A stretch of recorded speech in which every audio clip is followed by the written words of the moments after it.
जयपुर से बड़ी खबर है। 19 आयकर निरीक्षकों को मिली आयकर अधिकारी के पद पर पदोन्नति। 71 आयकर अधिकारियों के तबादला आदेश भी जारी। 10 निरीक्षकों को नियमित और 9 निरीक्षकों को तदर्थ आधार पर मिली पदोन्नति।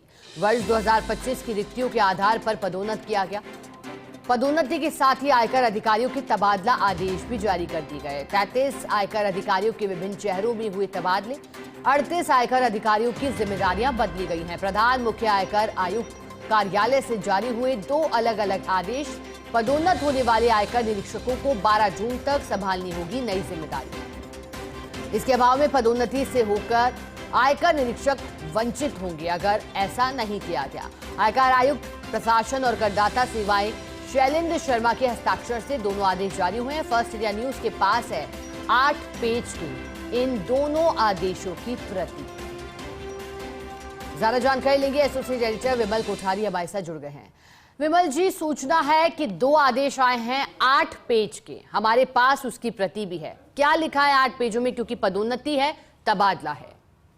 बिल्कुल सही कहा शिखा। ये जो तबादला और पदोन्नति के आदेश है, इन आदेशों की आयकर विभाग के जो अधिकारी हैं, निरीक्षक हैं, इनको लंबे समय से प्रतीक्षा थी। आखिर 31 मई की शाम को देर रात तक ये आदेश जारी हुए हैं। इन आदेशों के अनुसार 10 आयकर अधिकारियों को 10 निरीक्षकों को आयकर अधिकारी के रूप में पदोन्नत किया गया है, जिनके नाम स्क्रीन पर दर्शक देख सकते हैं। जिनके नाम वासुदेव सिंह पालावत है, जगबीर सिंह है, योगेश कुमार सैनी है, आशीष गुप्ता है, दीपक अग्रवाल है, हजारीलाल गुजर है, देवीलाल बैरवा है, मुकेश कुमार मीणा है, जितेंद्र सिंह जादौन है और विकास बरासा है। इन सभी अधिकारियों को 2025 की जो रिक्तियां हैं उन रिक्तियों के आधार के ऊपर इनको पदोन्नत करने का निर्णय किया गया है। इसके अलावा 9 अधिकारी ऐसे हैं जिनको तदर्थ अर्थात एडहोक आधार के ऊपर आयकर निरीक्षक से आयकर अधिकारी के रूप में पदोन्नति की गई है। इसके साथ ही इन सभी अधिकारियों के तबादले किए गए हैं। इन सभी अधिकारियों के जो सीट है उन सीट में परिवर्तन किया गया है।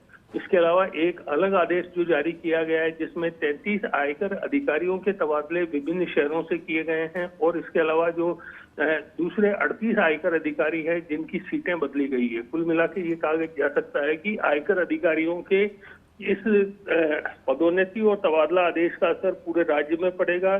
प्रदेश के अंदर जो 3 आयकर आयुक्त मुख्य आयकर आयुक्त कार्यालय हैं, जयपुर, उदयपुर और जोधपुर, इन तीनों पर ही इन दोनों आदेशों का असर पड़ेगा। और ये जो आदेश हैं ये तत्काल प्रभाव से प्रभावी किए गए हैं। 12 जून तक इन अधिकारियों को अपनी नई जिम्मेदारी संभालनी होगी। देखने वाली बात यही है कि ये जो आदेश जारी हुए हैं, इसके साथ ही आयकर विभाग के अंदर जो 2025 की वार्षिक तबादला नीति है, उस नीति के अनुसार जो तबादले होने हैं, ये सारे तबादले अब कंप्लीट हो गए हैं। अब ये माना जा सकता है कि 1 हफ्ते बाद में लगभग पूरे आयकर विभाग के अंदर जो कामकाज है वो कामकाज सामान्य हो जाएगा। जी शिखा। ठीक है विमल जी, आपका शुक्रिया जानकारी के लिए। और ये वो लेटर भी जो कि सामने आया है और जैसा कि विमल कोठारी जी बता रहे थे, तबादले आदेश जारी।